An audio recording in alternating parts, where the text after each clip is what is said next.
The second concept that differentiates multiple linear regression from simple linear regression is adjusted R-squared. Adjusted R-squared is different from the R-squared we talked about in simple linear regression.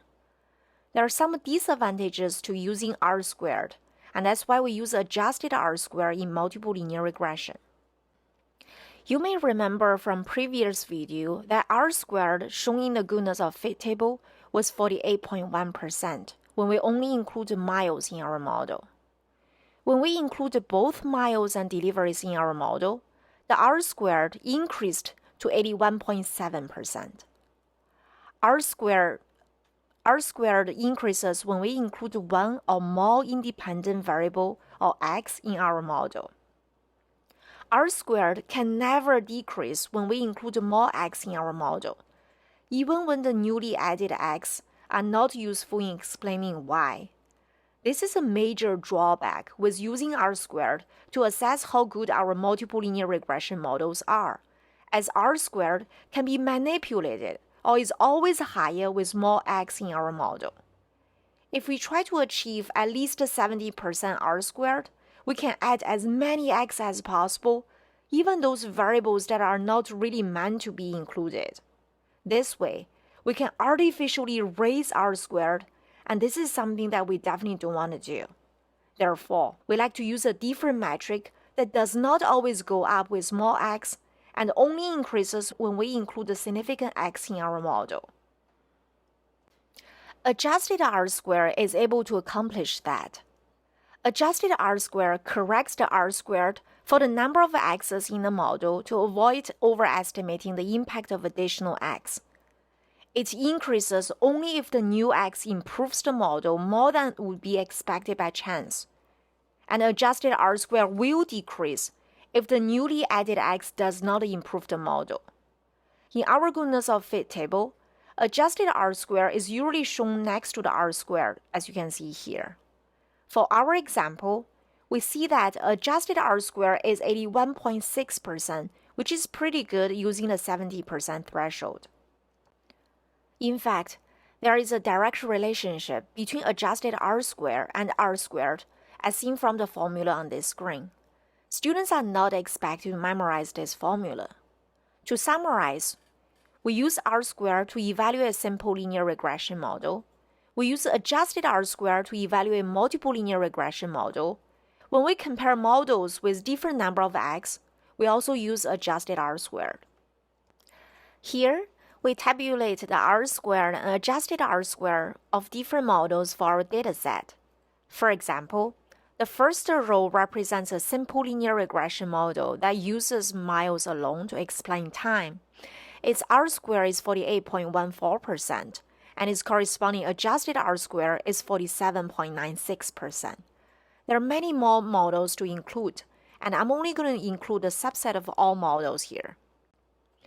Comparing the two models that are highlighted here, we can see that the R-squared increased when we include one more x, that's delivery time. But because the delivery time is not very useful in explaining time, adjusted R-squared drops a little bit. Same goes for the second pair of models. So deliveries versus deliveries and delivery time. R-squared increased, but adjusted R-squared decreased.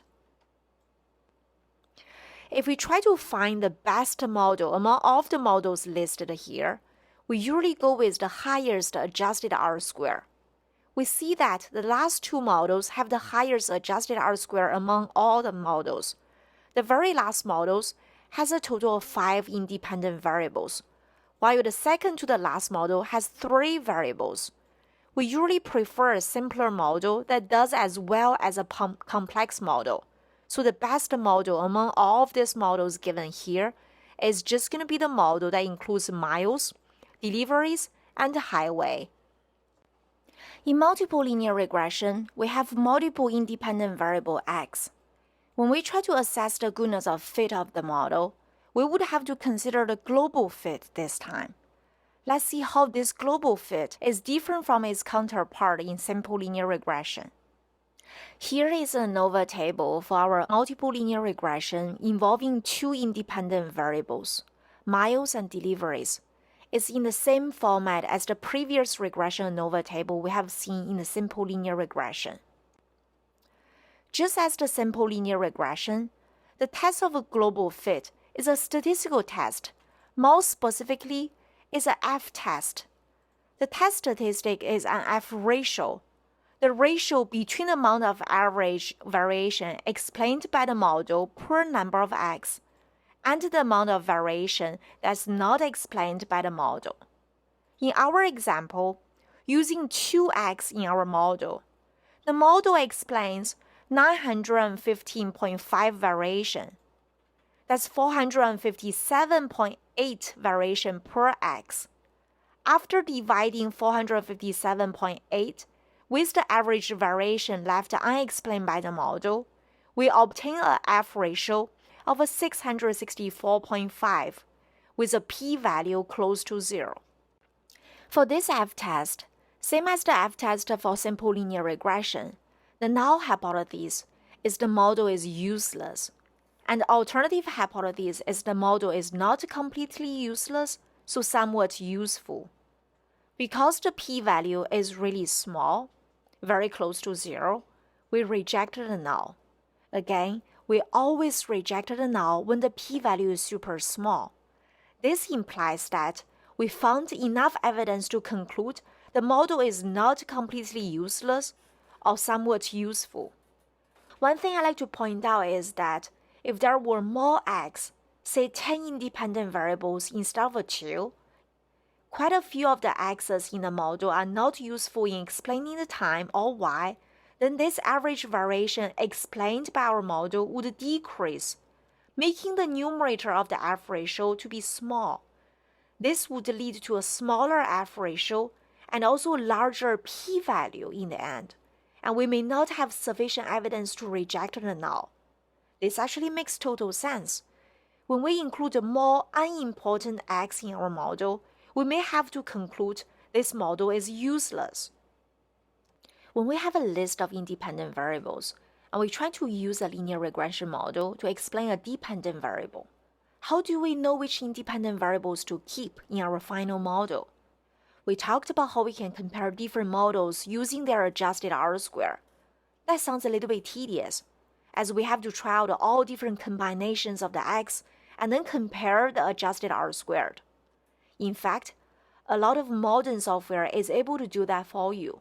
For example, XLSTAT can select the best model for you.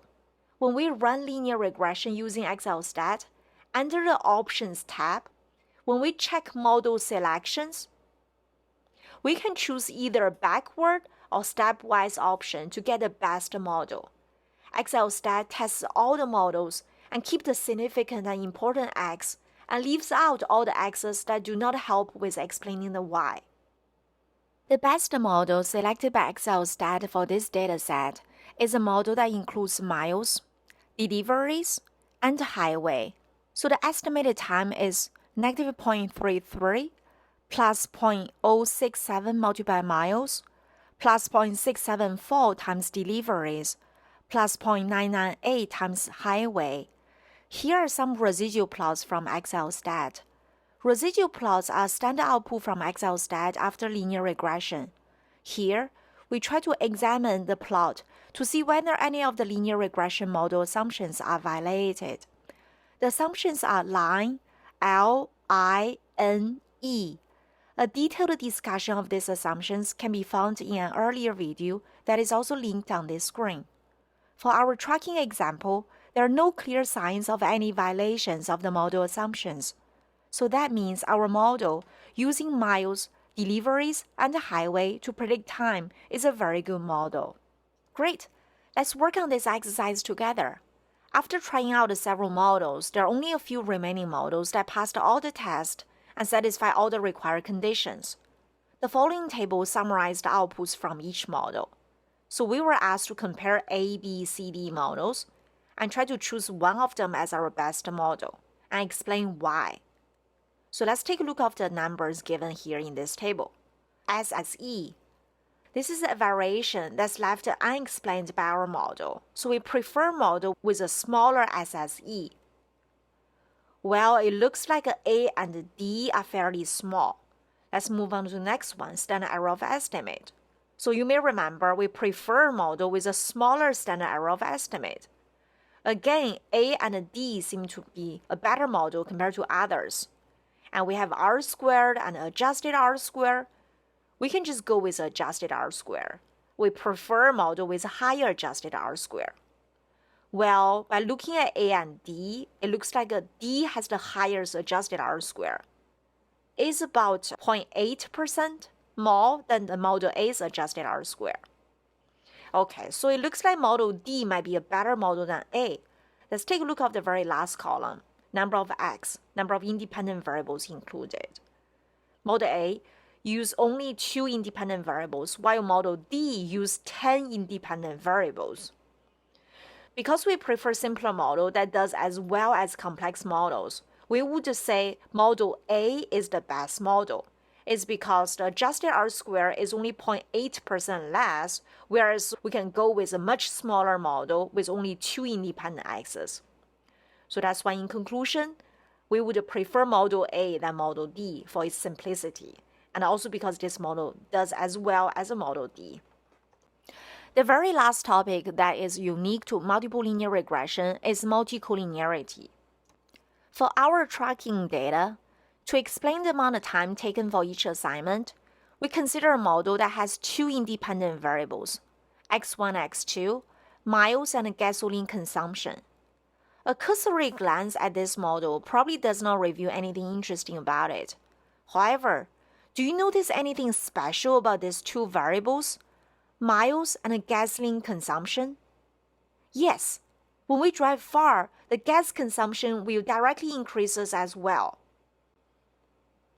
On the left, I have plotted a scatter plot between miles and the gasoline consumption. Both of them are x's here. The scatter plot clearly illustrates that these 2 variables are highly positively correlated. You can also use the software to verify that their correlation is as high as almost 96%.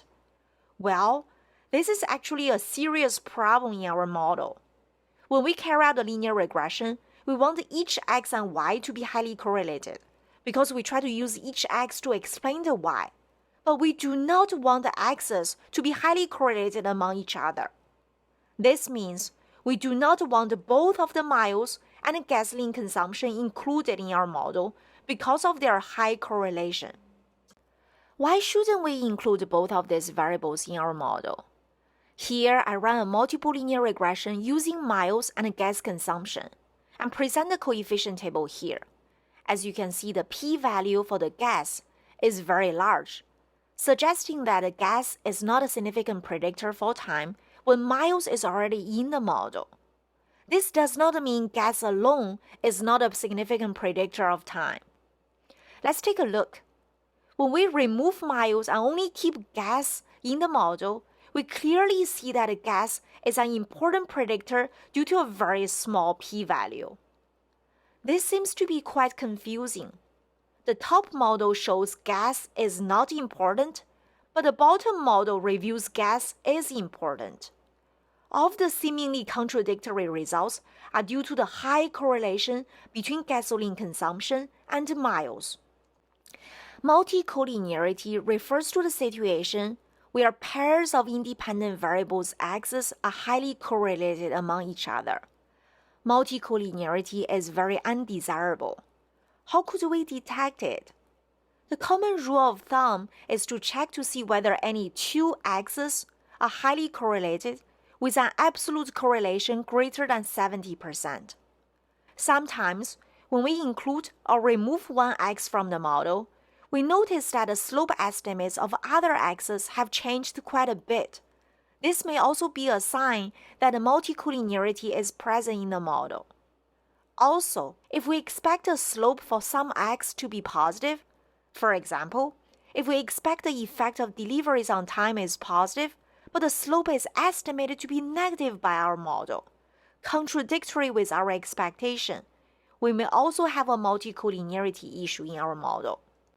A quick solution to multicollinearity is to simply remove one of the 2 highly correlated x's. I usually run 2 simple linear regression models with each x at a time and keep the x that is slightly more significant in explaining the y. There are some more advanced solutions to this problem, including principal component analysis and ridge regression, that will not be addressed in this video. This also concludes our discussion on multiple linear regression. Be sure to check out another video on multiple linear regression that involves categorical access. See you next time!